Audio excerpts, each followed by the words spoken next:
They thought Australia would be their comeback moment, but instead, the cameras may have captured something Meghan Markle never wanted the public to see. What was supposed to look like a polished royal-style triumph suddenly started unraveling frame by frame, expression by expression, appearance by appearance, until people across the internet began asking the same uncomfortable question. Was this entire trip one giant performance that cracked the second the camera stopped rolling? Because once those candid clips surfaced, the entire mood around Harry and Meghan changed almost overnight. When Meghan was last here in 2018, she was reportedly indignant that she wasn't being paid to mix. Children should be on social media, yet they will use sick kids in such a despicable manner. So, big news just breaking. Latest instalment of the gruesome twosome. Yes, I am talking about Harry and Meghan. I think that's all right. Well, I think it's throwing shade, and I think especially given the delicate nature of their relationship. Meghan Markle was caught on camera in a moment with a staffer that fans are calling a death glare. Meghan Markle walked into a women's homeless shelter in Melbourne today. She put on an apron. For some reason, they love visiting with sick children. And at the Children's Hospital, we have a Meghan Markle perfect story. We're going to talk about the fact that Meghan's already selling her outfits that she went to at a beach where there were terrorists. Anyway, will no longer receive public funds and will no longer use their titles. Joining us now is CBS News 4 and correspondent MasterChef Australia, the Duchess of Sussex, Meghan Markle. Meghan Markle did an episode of MasterChef Australia. Okay. Everyone gone, why am I not loved? Meghan probably thought the same. And it's a far cry from the tens of thousands who... Well, they may be officially non-working royals, but Harry and Meghan certainly know how to work enthusiastic crowds. And for the first time since they quit the monarchy. But Harry and Meghan are celebrities and they need security. Security that... I did speak to quite a number of people who were sitting on that flight with them. For the most part, they were pretty excited. We even spoke to some people. Deal or no deal.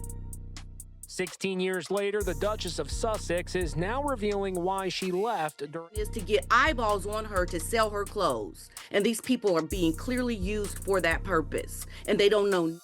Meghan's cameo at a women's wellness retreat for $3,000 a head, but guests unimpressed. Wives of Meghan Markle's multiple personalities. Somebody that doesn't even know how to use jar tongs and shove... Australia was meant to feel symbolic, a fresh audience, a clean slate, a chance for Harry and Meghan to step back into international relevance while proving they still carried royal-level influence even after walking away from the monarchy. Everything about the trip looked carefully designed for impact. The public appearances, the speeches, the security presence, the photo opportunities. Even the timing felt strategic, but almost immediately something felt off, and people noticed it fast. Not just critics, not just royal commentators. Ordinary viewers started picking apart the footage and landing on the exact same conclusion without even coordinating. That's when the conversation became impossible to contain, because suddenly it wasn't one awkward moment anymore. It was a pattern. The contradiction sitting underneath the entire trip only made the backlash louder. Harry and Meghan publicly left royal life claiming they wanted freedom, privacy, and distance from the institution. Yet here, they were appearing in a way that looked almost identical to an unofficial royal tour. Titles still attached, security surrounding them, cameras following every move, carefully managed appearances everywhere they went. People began asking how you can reject the monarchy while still benefiting from the image of it at the exact same time. And once that question entered the conversation, every single appearance started getting viewed through a completely different lens. Australian tour, which royal watchers say achieved its monetary aim. Harry and Meghan balanced paid appearances. Then the candid photos hit the internet, not the polished press photos, not the smiling hand-picked images released through official channels, the unguarded ones. The photos Meghan seemingly didn't know were being taken. And those pictures exploded online because people immediately focused on one thing, the expression on her face. At first, some people defended her. Long flights are exhausting, jet lag is brutal, nobody looks perfect stepping off a plane. Fair argument. But the problem wasn't just the tiredness, it was was the sudden shift people noticed between Candid Meghan and camera Ready Meghan. Because every time the official cameras appeared, the entire energy transformed instantly. The smile switched on, the posture straightened, the warmth appeared. But in the candid moments, people felt they were seeing something completely different. Irritation, frustration, exhaustion, even anger. And once the internet picked up on that contrast, it became the defining storyline of the trip. More photos surfaced, more clips spread, and the exact same feeling kept repeating itself over and over again. The public version looked controlled. The private version looked tense. That consistency is what turned random gossip into a full-blown online debate. People started questioning whether the public image itself was becoming harder to maintain, whether the performance was slipping. Meghan was last here in 2018. She was reportedly indignant that she wasn't being paid to mix with the... And then came the hospital visit, the moment many people say changed the entire tone of the trip permanently. The Royal Children's Hospital appearance was supposed to be one of the emotional highlights. Sick children, families, compassion, humanity. On the surface, everything looked exactly like the kind of royal-style engagement designed to create positive headlines. But behind-the-scenes claims suddenly started circulating online, and the reaction became explosive. According to reports from an alleged insider, Meghan reportedly appeared disengaged until cameras were properly positioned, at which point her entire demeanor supposedly changed instantly. These claims remain unverified, but that barely mattered anymore because public skepticism had already reached boiling point. Then another detail triggered even more outrage. Reports began circulating that protective masks inside the hospital had reportedly been removed once Harry and Meghan arrived because the appearance needed to look visually warmer for photographs. That detail ignited furious reactions online. Critics accused the visit of prioritizing optics over vulnerable children. Words like props began appearing everywhere across social media discussions. Suddenly, people weren't just criticizing awkward appearances anymore.